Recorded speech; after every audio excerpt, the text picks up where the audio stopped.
Now, this is a very simplistic history of the sort of the history of education over the last 400 years, summed up in about 3 slides. So obviously it's going to be a little simple.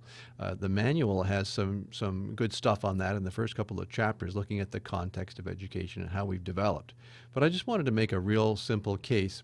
If you go back to the Middle Ages, we had essentially some people went to Jesuit college, or for example, Oxford University was started in the 12th century, but not many of us were able to go to university at that time. Generally, we kind of got into about 12, 13 years old, and then we went to apprentice with a master. And so we would spend a few years working on things and learning from the master and from the other people who were there in the shop. And generally, it was the master's house at one point. And then when our turn came, we would do a masterpiece. So it would be, if you were doing a painting, it would be a masterpiece painting, or it could be a piece of cabinetry, or any sort of thing like that. And if your master judged that your masterpiece was indeed a masterpiece, then you would be considered a master yourself, and you could then take on apprentices. So that was generally how things happened such a long time ago. Let's fast forward to, this is a picture, I think it might be Oxford, I'm not sure. And you'll notice the professor. We had professors, we had knowledge that was transferred from the professor's head to your head, generally through lectures. It became a lot more academic. We organized schools in a different way. Reading was emphasized. The intellectual climate was one of the Renaissance, and marking and grading became a lot more important. So we started to move away from so to speak, the real world of the master apprentice, where you actually worked on pieces that people bought and sold. So that's very simply the tradition, how it came along. Well, now we're back in the 21st century, and we're discovering that, hey, education shouldn't be in an ivory tower someplace, and it's not just knowledge transfer from an expert to people who are sitting in lecture halls with 500 people. And assessment shouldn't just be a midterm and a final exam worth 60% of your mark. We want to get back to essentially where we were so long ago, looking at the real world, looking at real jobs, and preparing people in various ways so that they can do real world jobs. And many of our assessment techniques should be related to that real world. So that's a really whirlwind history of where we've come in how we've put on education. So again, what we're looking at no matter what we're doing with any kind of education, we're looking at observable performance. So we're looking at verbs. Here's some observable verbs. Oops, went too far. So you'll notice: write, analyze, describe, operate, evaluate. And if you think about your 3100 experience, if you've had that, Bloom's taxonomies for learning, the cognitive, affective, and psychomotor taxonomies, and how the verbs go up as you go up the pyramid from fairly simple to fairly complicated. That's how we describe the variations in student performance. What we don't want to do is use these sorts of verbs where we have, you'll notice there's something similar in all those verbs. We can't observe someone doing it. How do we know? How do we observe someone knowing or remembering or enjoying? We can only look at the observable aspects of things. So that's a bit of a review from the last time when we talked about performance statements. So let's go on from that to the difference between learning objectives and learning outcomes. If you look in the left-hand column first, learning objectives.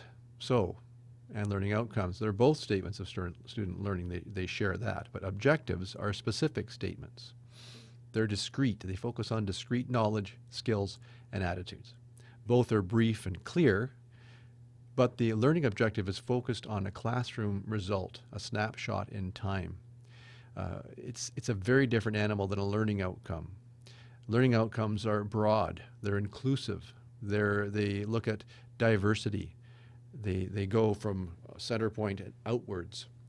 They integrate competencies together. They encourage student initiative, and they're focused on the real world performance. They also try to capture what we call authentic assessment, or authentic learning over time. They foster student reflection, and they describe what the student learns in the course to prepare them for that real-world, complex, integrated performance. So think about, they're all student performances, but in a learning outcome, we're looking at those performances in a very different way than we are when we're designing a learning objective. So that's just something for you to think about and look in the manual for some of the other information that's there. Go on to the next thing here, outcomes. Again, outcomes are bigger than the teacher and the student. They allow for diversity, emphasize integration of knowledge, skills, and attitudes. Think of a labor mediator. How many competencies does a labor mediator need to have in order to do his or her job out there in the real world? Well, quite a few communication ones, negotiation, conflict resolution, listening, all sorts of competencies. And a skilled labor negotiator or mediator is going to put those things together seamlessly into the outcome of being a successful labor negotiator. That's different than in a course where you're teaching objectives on, the student will be able to use 4 listening skills.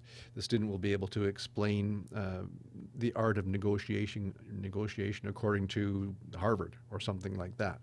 You see the difference between the two. Here's an example. A student will be able to care for a preschool child. So that's an integrated outcome. There's a whole bunch of competencies contained in there. There's a diversity of inputs that works really well with outcomes. In other words, the student brings knowledge from other than the course. So in other words, competencies that are brought from somewhere else into the course, and they may or may not achieve that outcome before they even take the course. So if you look on the column there on the left, the student brings an input from experience as, say, a nanny or an older sister, a work experience, previous training, and the course. They integrate the competencies together to have an integrated performance which meets the outcomes for the course. Very different than objectives. The question then is, when do we use a focus on objectives? When do we use a focus on outcomes? And you'll see in this graph, if you look at the bottom line, that goes from year 1 to year 4. The y-axis goes from low complexity to higher complexity. As we go to the right on the graph, we're looking at increasing integration and synthesis of knowledge, skills, and attitudes. You'll notice then on the bottom left-hand box, competency-based. Performance objectives, and I'll talk about those in another video. Basically, all we do to get a performance objective is we take the basic performance, we add conditions and criteria or standards into it, and that becomes a performance objective. When somebody's just a rank beginner, think of a carpentry class or a tools class or whatever, we want to emphasize discrete competencies and assess them in class. They're beginner level learners, and the content is probably learned step by step. It's more procedural.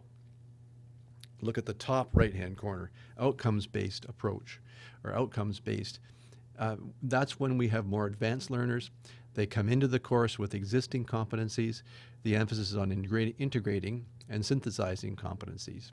And we're using authentic assessment focused on the real-world performance. Authentic meaning trying to capture in the class what the real-world requirements would be. So you're looking at portfolios, journaling, you're looking at observation of performance in scenarios and simulations, work experience.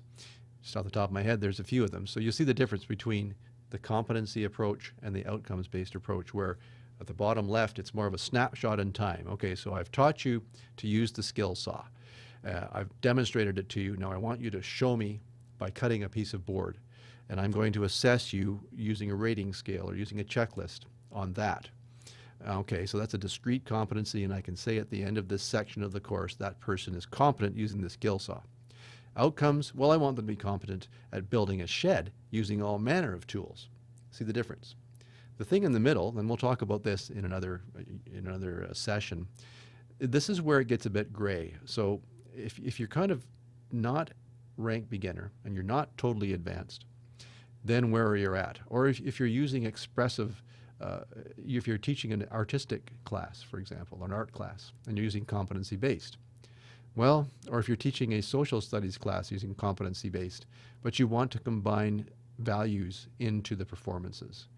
That's where you get into this middle part where you can use cognitive and affective and expressive objectives. So a confluent objective is a combination of cognitive and affective domains. An expressive objective is really looks a lot like an outcome statement where you're capturing open-ended artistic performances. So this is and I'll send you this. This will be posted in the on the Moodle, so you can take a look at this whole slide, this whole PowerPoint presentation. Okay, let's just recap what we've done here today. Let's get this on the big screen again. There we go. So let's take a look at this. Just to recap. So we were talking about competencies and outcomes and how they relate to learning objectives and learning outcomes. Well, learning objectives really are the things that you design and build when you're trying to capture competencies or people being competent about things. Learning outcomes are things you build and you design when you're looking at combining competencies into integrated, synthesized kind of real-world performances, which are complex, which try to capture the messiness of the world, the unpredictability of the world. To go over these statements again, learning objectives are specific. They focus on discrete knowledge, skills, and attitudes. They're brief and clear, as are outcomes, of course. And they're focused on the classroom results, a snapshot in time. To contrast, learning outcomes are broader, more inclusive. They are sufficiently complex to capture what I was saying earlier, the messiness of the world, the unpredictability of the real world. They use authentic assessment techniques, and they describe what the student learns in the course to prepare them for that real world experience out there. That's all for now. We'll get more deeply into this as we go through the next weeks of the course. But I just wanted to give you some heads up and overview, something to chew on, to think about. If you have any comments, do you have any reaction to it, please post to the appropriate forum. And if you have any issues that you want to speak to me about, you can always send me an email, ccarroll@vcc.ca. That's all for now. Thanks, and I'll see you later.